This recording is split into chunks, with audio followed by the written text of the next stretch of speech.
Iran war चल रहा है। लोगों के मन में ये डर है कि आने वाले दिनों में पेट्रोल, डीजल और एलपीजी की सप्लाई क्या वैसे ही मिलेगी जैसे आम दिनों में मिलती थी।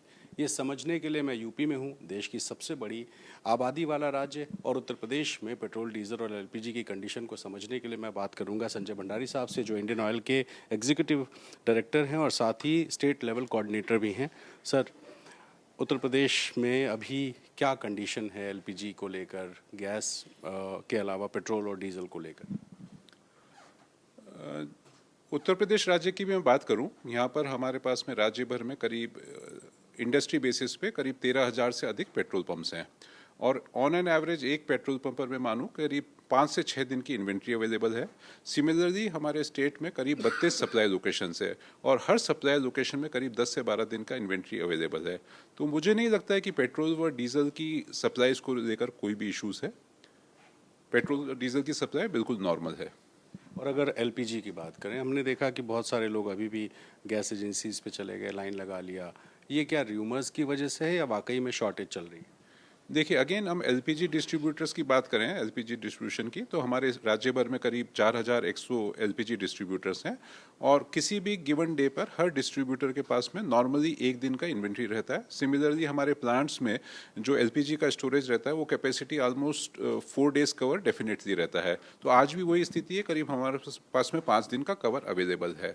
बट चूंकि इस तरह की जो वॉर से रिलेटेड न्यूज़ आ रही है, मीडिया में कुछ न्यूज़ आ रही है, तो इस पीरियड में डेफिनेटली बुकिंग्स इंक्रीज हुई है। ऑन एन एवरेज हमारी जो डेली बेसिस पे उत्तर प्रदेश राज्य में मैं देखता हूं कि जो बुकिंग होती है वो करीब 5 लाख बुकिंग होती है, बट पिछले 2-3 दिनों में जो बुकिंग की संख्या है वो करीब 8 लाख प्रतिदिन की हो गई है।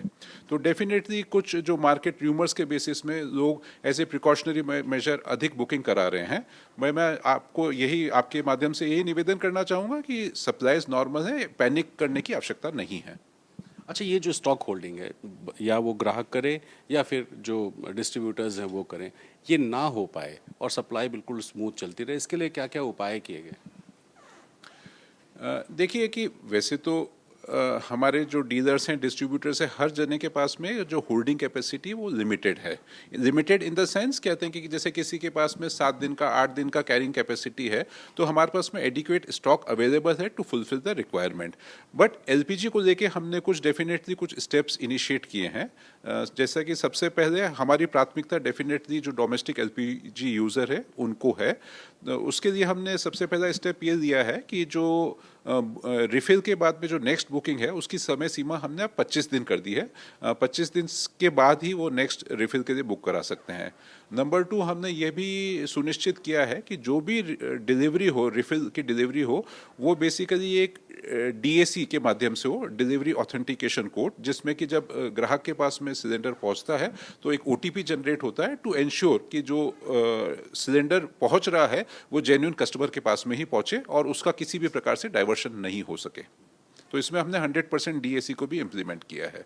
सर, एक हमने ये भी देखा, कमर्शियल सिलेंडर को लेके बहुत चर्चाएं चल रही हैं।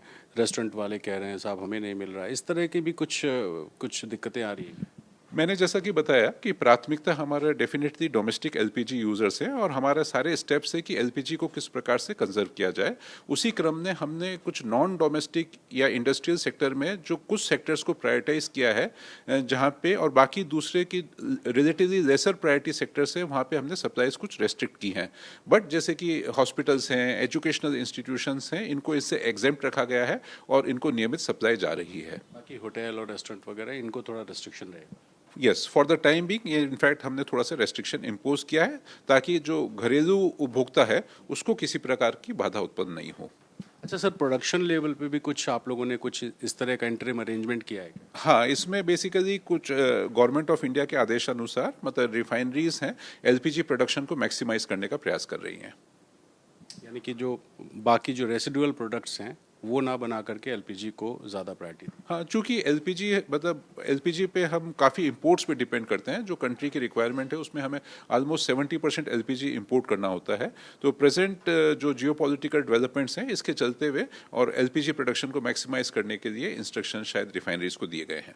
अच्छा, कुछ र्यूमर्स सर हमने सुने, कुछ पेट्रोल पंप वालों से बात की, उन्होंने कहा कि 3-3 दिन 4-4 दिन पेट्रोल पंप ड्राई जा रहे हैं। तो इसकी कुछ खास वजह है या ये रूटीन ऐसा चलता रहता है?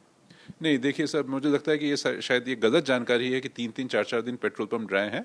ये हमारे एंड पे रेगुलर एक सप्लाई मॉनिटरिंग मैकेनिज्म है और ऐसी कोई स्थिति नहीं है जिसमें कि पंप्स ड्राई जा रहे हैं। हो सकता है कि आपका मतलब ये वन ऑफ केस होगा जहाँ पे किसी आपको डीलर ने बताया होगा, अदरवाइज पेट्रोल डीजल की सप्लाई लाइन एकदम नॉर्मल है। और किसी मतलब जो बहुत ही नॉमिनल से कुछ ड्राई आउट्स होते हैं वो कई कारण होते हैं, मतलब इस सप्लाई को लेकर ड्राई आउट्स की स्थिति नहीं है। आखिर में आप आम लोगों से क्या अपील करेंगे, चूंकि आप इस पूरे धंधे से जुड़े हुए हैं, तो आप क्या बताएंगे लोगों को? मैं आपके माध्यम से यही अनुरोध करना चाहूँगा कि पेट्रोल डीजल की सप्लाई लेकर एकदम निश्चिंत रहें, सप्लाई लाइन एकदम स्मूथ है, किसी प्रकार का पैनिक क्रिएट नहीं करें। आपको रेगुलर बेसिस पे पेट्रोल डीजल्स की सप्लाई मिलती रहेगी। एलपीजी, जैसा कि मैंने बताया कि हमारा देश इंपोर्ट डिपेंडेंट है, मतलब ऑलमोस्ट 70% में, तो आवश्यकता ये है कि हमें एलपीजी को कंजर्व करते हुए इसका यूज़ करें और एलपीजी को लेकर भी किसी प्रकार का पैनिक क्रिएट नहीं करें। हमारा भरसक प्रयास रहेगा कि आम ग्राहक को घरेलू किचन में किसी प्रकार की तकलीफ ना हो।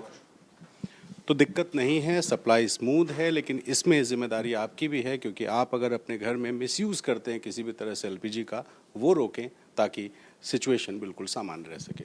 लखनऊ से कैमरा पर्सन वीरेंद्र सैनी के साथ रणवीर, एनडीटीवी इंडिया।